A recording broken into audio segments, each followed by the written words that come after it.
प्रितीच्या बाबणीनो तुमकां सगल्यांक देव बरो दीस दिवं म्हणटा.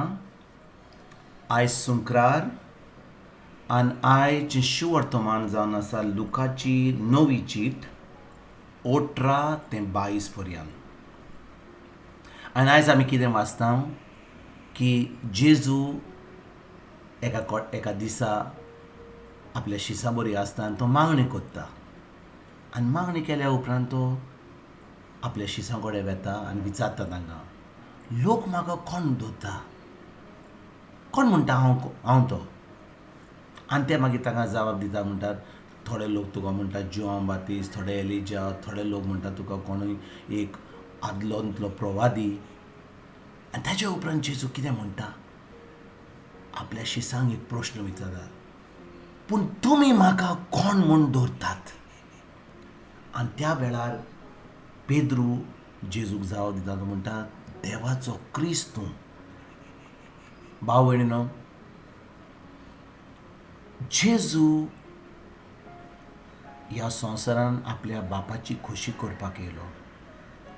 तो खुर्सार मेलो आनी पुनर्जीवन जालो आनी आतां परतून स्वर्गार बापाच्या उजव्या कडेन बसला. आनी ताणें आमची सरवण केली. पूण ती सरवण आमकां फावो जावपाक गरज आमकां जेजूचेर भावार दवरपाक, गरज आमकां जेजूच्या उतराचेर आमी जेजूचें उतर पाळपाक.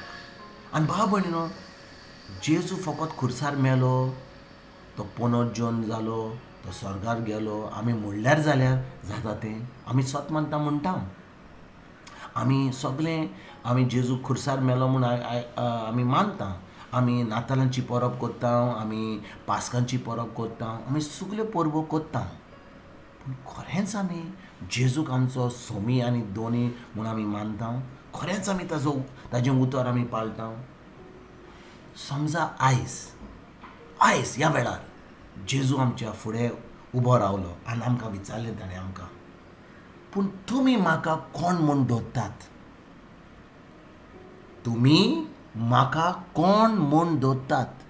तेन्ना आमी कितें कसलो जबाब दिवं येता आमच्या जेजूक.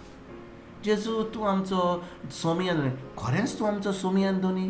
जो जबाब आमी दिता तो जबाब जावंक जाय आमच्या काळजांतल्यान, फकत आमच्या जिबेंतल्यान न्हय. जेन्ना आमी आमचें जिवीत सारता ह्या संवसारान आनी जेजू आमकां हो प्रश्न विचारता, हांव तुमकां कोण, म्हाका कोण म्हूण तुमी धरतात. आनी हो जो जबाब आमी दिवंक पावतले जेजू, त्या जबाबा प्रमाणें आमची सरवण म्हणजे आमचो जो दीस येतलो आमचो, आमी जेजूच्या फुड्यान आसतले तेन्ना खरेंच आमी फुडें आसतले. तेन्ना आमकां तो विचारतलो, खरेंच तुमी म्हजेर भावार दवरला, खरेंच तुमी म्हजें उतर पाळलां. आनी आमी म्हणटले आमी इगोर्जेक गेल्या, हें केलां तें केलां, मागणें केलां, सगळें केलां. पूण तो विचारतलो, खरेंच तुमी म्हजेर भावार दवरला, खरेंच हांव तुमचो सोमियान देव म्हूण मानलो तुमी तुमच्या ह्या संवसारान. आनी भाव भयणीनो, जेन्ना आयज जेजू आयज येवचो ना, येत आमी नको, पूण ह्या वेळार आमच्या मनान आमी एका जाग्यार वचून दोळे बंद करून आमी बंद करून समजाया की जेजू आमच्या फुडें आसा. आनी हो तो प्रश्न आमकां विचारता, म्हाका कोण म्हूण तुमी धरतात. आनी हो जबाब आमी आमच्या काळजांतल्यान दिवंक जाता. आनी आयज आमकां तो जबाब दिवंक एक काळजांतल्यान दिवंक जायना, कित्याक खरेंच आमी तें उतर पाळूंक ना, खरेंच आमी जेजूचेर भावार धरूंक ना. फकत आमी मागणें केलां, हें केलां तें केलां, कित्याक आमकां जाय जेजूचें. पूण ताणें सगळें घडोवन हाडलां आमकां खुर्सार. आयज जेन्ना तो प्रश्न आमकां विचारता, आमी मागण्यांनी परत भशेन नियाळ करून हो जबाब आमी जेजूक दिवया. आनी आमी जेजूक आयज हो जबाब दिवंक तयार ना जाल्यार, आमची तयारी जावंक ना जाल्यार, तर आमची तयारी आमी करया.